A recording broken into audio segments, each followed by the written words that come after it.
আসসালামু আলাইকুম। জান্নাতুল ফেরদৌস, সহকারী অধ্যাপক।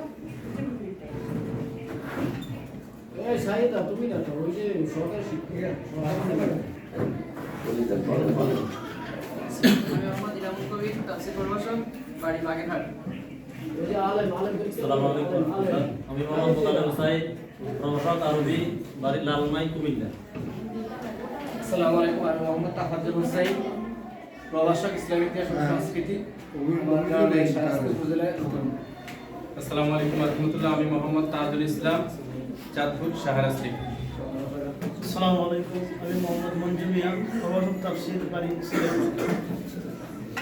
মোহাম্মদ আমিনুল ইসলাম, প্রভাষক হাদিস, বাড়ি শাহরাস্তি। আমি মোহাম্মদ আবুল হুসাইন, বাড়ি শাহরাস্তি, সহকারী অধ্যাপক।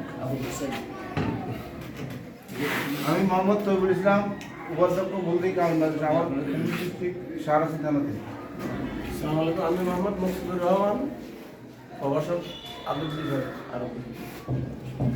আমি মোহাম্মদ কামরুল্লাহ হাসান মজুমদার, সহকারী অধ্যাপক রাষ্ট্রবিজ্ঞান, আমার বাড়ি বলশি, শাহরাস্তি। ঠিক আছে, আমাদের পরিচয় বলতে তো আমরা চিনি ভাই, আমাদের পরিচয় আসসালামু আলাইকুম। আমি মোহাম্মদ এনামুল হক, সেকশন অফিসার, জনসংযোগ দপ্তর, ইসলামী আরবি বিশ্ববিদ্যালয়। আজকে আমাদের সম্মানিত স্যার এবং আমার দুজন সিনিয়র সহকর্মী, তাদের সাথে আপনাদের মাদ্রাসায় আসলাম কেন্দ্র ভিজিট এবং অধিবর্তী নবায়ন পরিবেশের জন্য। মাশাআল্লাহ, মাদ্রাসায় স্টুডেন্ট অনেক আছে, কিন্তু মাদ্রাসার এই যে অবকাঠামো দেখে একটু মনটা খারাপ হয়ে গেল।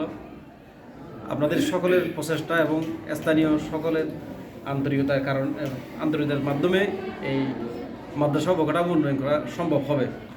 বিগত দিনের অনেক কিছু হয়তো আপনারা এই বৈষম্যের শিকার হয়েছেন, সেটা আমরা জানছি, শুনছি, কিন্তু এখন আপনারা সবাই সম্মিলিত প্রচেষ্টার মাধ্যমে এবং অত্র এলাকার একজন সম্মানিত ব্যক্তি, সাবেক উপজেলা ভাইস চেয়ারম্যান এবং এমপি প্রার্থী ছিল, জনপ্রিয় ব্যক্তি, ওনার প্রচেষ্টা এবং আমাদের সকলের প্রচেষ্টার মাধ্যমে মাদ্রাসাকে অবকাঠামো উন্নয়ন এবং শিক্ষার মানকে আরও ভালো করার জন্য আমি সবার প্রতি এবং অনুরোধ জানাচ্ছি। দ্বিতীয়ত আরেকটা বিষয়, আমাদের মাননীয় ভাইস চ্যান্সেলর স্যার একটা কথা বলে, সকল